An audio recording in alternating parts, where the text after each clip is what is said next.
Oh, hi, didn't see you there. Hi, I'm Iris Prindle. I am the head of Lumiat Studios, the founder of Lumiat Studios, and the clever doctor on Lumiat Studios.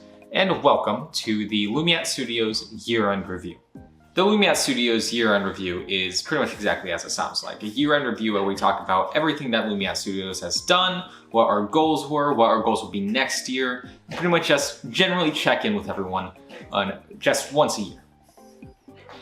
Just so happens to be at the end of the year, but it's going to check in with you guys at some point. So this year was a big year for Lumiat Studios. And by that, I mean, we actually got an original story out. For those of you who don't know, everything that was made in the previous year for Lumiat Studios was made were re-uploads of videos from years ago on separate channels. And I will be getting into why that was later in the video. But this year, I would happily report everything that we did this year was an original script made for Lumiat Studios. So everything this year is Lumiat Studios original. Another first, we introduced a bunch of new doctors into our timeline. Hell, we created a brand new timeline in the first place. The Chrono Fragment universe, which is where the doctors, the Uncanny Doctor, let's go in chronological order, the Confectioneer Doctor, the Clever Doctor, the Uncanny Doctor, the Moonfall Doctor, the Maritime Doctor, the Popinjay Doctor, the Mysterious Doctor, and the Lightbearer Doctor. All those exist in the Chrono Fragment timeline. So Lumiat Studios, we run the doctors Confectioneer to Popinjay. And when the Chrono Fragment universe officially launched, my main goal was to get at least one appearance of every single one of those doctors out by the end of the year. And if you would look at this pie chart, this is a bar graph, I achieved my goal. Every single Lumiat Studios doctor had at least one appearance this year, with the exception of the Popinjay Doctor, who got 2, and the Clever Doctor, which got 8. Wait, wasn't there a 9th film that came out with Clever in it sometime in like November, I think, on a different channel? Stop interrupting me. The nerve of people, am I right? Hey, Chester. So, great. We had an appearance of every single Lumiat Studios doctor. It may not have been long in the case of the Maritime Doctor only having a brief cameo in a Christmas special. Which is another thing I wanted to bring up. This Christmas, over on... So, yes, every single doctor in the Chrono Fragment timeline had at least one appearance. For Confectioneer and Moonfall, their one appearance was in 321, the big launch of the Chrono Fragment universe. For the Popinjay Doctor, they appeared in the House of No Belonging. And Clever showed up in all these projects. I'm not gonna list them all. But wait, I hear you asking, what about the Maritime Doctor? They just sort of existed. Where's their one appearance? That's not on Lumiat Studios. Well, if you go to their character playlist, and if you go to the character playlist of Clever or Popinjay, you will notice there is a special hour-and-a-half episode of Endgame of the Doctor, the Christmas special, which Lumiat Studios made. The Clever Doctor stars in that special for the majority of it, while the Popinjay and Maritime Doctor are in a scene. But that was a huge project, and I really wanted to make people aware of that on the YouTube side because I didn't exactly promote it on this channel. I promoted it on the socials. Follow us on Instagram and Blue Sky. We are very proud of that project. It was a very stressful project to work on, but I am very happy with the result. And I am so thankful for Jed, who did not have to help make this a thing, but he did. I would also like to thank Stark Grey Bleat, who tried her best to help get this done. She helped make some of the cover arts and also tried finding more editors. Even if they didn't pan out, I still am heavily thankful of them for going above and beyond for this project that was really silly. And I'd like to thank every single person who was involved with that project in making sure it got out and got out on time. You may have noticed though that this year was a very clever intensive year. And that's for good reason. Hi bud. This year was the 5-year anniversary of the Clever Doctor. Their first appearance in the Siren Trap happened in July, back in 2020. And so far they only had a handful of appearances before the 5-year anniversary, so one of my main things is just giving Clever as much as possible this year. It's very easy for me to make stuff by myself, so a lot of this stuff was me by myself just making stuff willy-nilly. And so that sort of ballooned into 8 appearances. But these are 8 appearances that I'm happy with. 654 is one of my favorite just short bits that I've written in a long time. The Last Cavern is my second favorite film I've made this year. 321 I think is an incredibly fun script. The implications and The Cleverest Guy in the Room as a 2-part story I think works really well at establishing the status quo of Clever going forward. And the Endgame Christmas special I think is a massive, massive achievement. And I think I acted my ass off in some of those scenes. Especially the especially the Vercerus scene in there. I'm really proud of that one. Even though I'm incredibly proud of the output I put out this year, like I think it is an impressive amount of just, I wouldn't say consistent, but I think we've been having enough releases I'm glad it was more than just one release this year. How about that? I'm glad I did it, I think 9 videos in total this year. Correct me if I'm wrong, editor Iris, but while I am incredibly proud of that, there are still a couple projects that never actually happened. Specifically, 2 holiday specials. For Halloween, I was going to write a confectioneer Halloween special called The Hallows Treat. That one might be happening next year, but I just wanted to bring out the shortcomings of this year, as well as there was going to be a Maritime Doctor Christmas special that was unnamed, but was going to involve Maritime in some shape or form. I'm not really going to spoil the plot of that because I think I am going to use that next year as well. This is just me saying, hey, yeah, this is a Clever heavy year. I did start working on other Doctor stuff. Other Doctor stuff will be coming out, and yeah, this is not just the Clever channel, this is the Clever and Friends channel. This is the Chrono Fragment channel. Well, I can't say the Chrono Fragment channel because there's 2 other channels that exist in this universe, IAT Productions and Library Doctor Adventures, but you get what I mean. The final thing I want to talk about what we did this year is we finished our first story arc, the Countdown. You may have noticed on the Lumiat Studios homepage that now there is a special arranged story arc segment, and there is a story arc, the Countdown. That is in chronological order every single episode of the Countdown story arc. What is the Countdown story arc? It is pretty much the shift into the Chrono Fragment timeline and Clever dealing with the ramifications as things change around him. So that includes 654, 321, The Implications, The Cleverest Guy in the Room, Endgame of the Doctor, the Christmas special, Quinston Goes Speed Dating, and A Message from the Doctor. I believe that's all of them. Let me go check if I'm right in that. I am correct. That makes up the first story arc of Lumiat Studios. It's a small arc, but I'd consider it the arc to watch first if you're new to the channel. Because essentially the Countdown arc is reinventing who we are and showing off what we will be going forward. Anything that changes in Clever's timeline is the stuff I am really excited to do with Clever going forward. Anything around it involving the Popinjay Doctor, Maritime, Confectioneer, Moonfall, Uncanny, all the ones that might have gotten like passing mentions in this story arc, or just straight up appeared in their cases in like cameo roles or multi-Doctor adventures.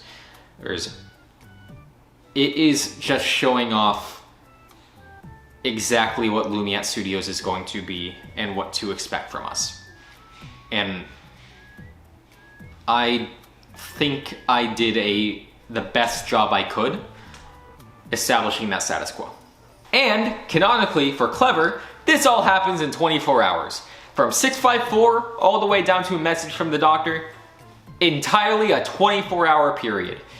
Jesus Christ, give them a rest. They are tired. So with 2025 being establishing what Lumiat Studios is now with the Chrono Fragment universe, what is 2026 going to hold? Is it going to show the whole new things with our status quo and show everything in all new, all original, all going off of all cylinders, all of them working together, mass hysteria? It's very unfortunate for me to say what's going to be happening next year. I will be explaining why next year is going to be the way it is, but it is very unfortunate because we are essentially going back to 2024. 2026, my main goal for next year is, one, every single Doctor needs to have their own solo story. That's my goal. And I already have a plan as to who gets stories and what, where these stories are coming from. Versus episodes will count towards that appearance chart art because they won't be like a typical multi-Doctor story, for example. Let's just say if the Uncanny Doctor has a solo Versus story, that will count towards his one special. That isn't me saying they won't be getting more than one. Always happy to do more than one. But I'm just hoping with everything else going on in my life in 2026 that I can afford to do at least one appearance of every Doctor in their own story. But the second thing is, Chester, I'm not gonna point this at you. This is a fake gun, but I'm not gonna point it at you. Just walk away. Yeah, good boy. The second goal is every single thing that I created in the original universe that Clever was in, I am going to remake.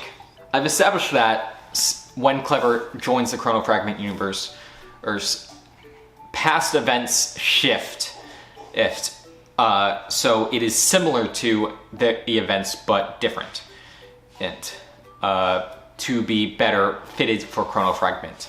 So I am hoping that next year I will be able to fulfill every single thing I ever did in that original universe remade for the Chrono Fragment universe. And this is where this episode is going to get a bit serious as I explain why, because it is a deeply personal reason. I'm going to be putting the gun away for this because I do not feel like it's appropriate. In fact, I will be reading from a script for this bit. I've been improvising the rest of it, but I will be reading from a script for this. In 2020, I was approached to be a part of a Doctor Who timeline. During 2020, I was very new to the Doctor Who's fansphere, so I was in a sort of desperate mood to find a place to fit in. Immediately after joining, there were a couple warning signs. Some I noticed then and some I noticed now. But I respected the people around this universe, so I waved it away and the Clever Doctor was born. It was clear to me from the beginning that despite being a Doctor in this universe and having quote-unquote creative control, that I didn't have much of a say in the universe as a whole. At the start, I wasn't even allowed to do my own cover art, and was sort of pushed to do characters that I had no ideas for. But I tried to make it work. I already sort of treated Clever as a secondary Doctor anyway, so I didn't really care much there, though admittedly the cover art annoyed me heavily. Eventually, I pitched the idea of Versaris, mainly as a testing ground to do multi-format events similar to Time Lord Victorious, with my intention of doing Versaris as a smaller event so I knew what I was doing with Doctor Who The Dark Doctor over on Gormiko. And while I mostly got to do what I wanted, I couldn't name the series what I wanted. And while I liked the new name, I sort of had to tone down what I actually wanted to do with Versaris in the process. That will no longer be the case going forward in these remakes and onwards. As the years went on, I started to grow more and more strained from this universe and someone behind it. And I know many others around me felt the same. I would argue and try to get a say on universe-altering changes to no avail, and meanwhile starting to provide more and more for the universe in becoming the head of cover arts as I improved. Many friends around the years told me I needed to leave, but I didn't due to the respect I had for many there. But many there were starting to back out as well, and for the better, I started to back out slowly. That's why I made Lumiat Studios in the first place. I wanted a secondary place to dump clever and uncanny and Versaris stuff without interfering with my main stuff. They were being posted on Gormiko beforehand and other various channels. I just wanted a place to dump it all. When I started Lumiat Studios, I made a document of every single release I will ever make. And because I stopped caring, I made a list of my C-tier ideas, put it in the plan, with the idea that I'll get through all these and then dip entirely, because I didn't like being in this universe since 2022. And I didn't like some of who I was working with for both creative and personal reasons. The personal reasons I will not get into. But just know I could completely shatter someone's reputation with receipts, but that would require someone to have a good reputation anyway, so it's not worth the hassle. Just know that I made Lumiat Studios as a place to dump stuff I didn't care for, and for it to die after I was done. And then, mid-2024, I got asked to help split from the timeline, to which I happily said yes.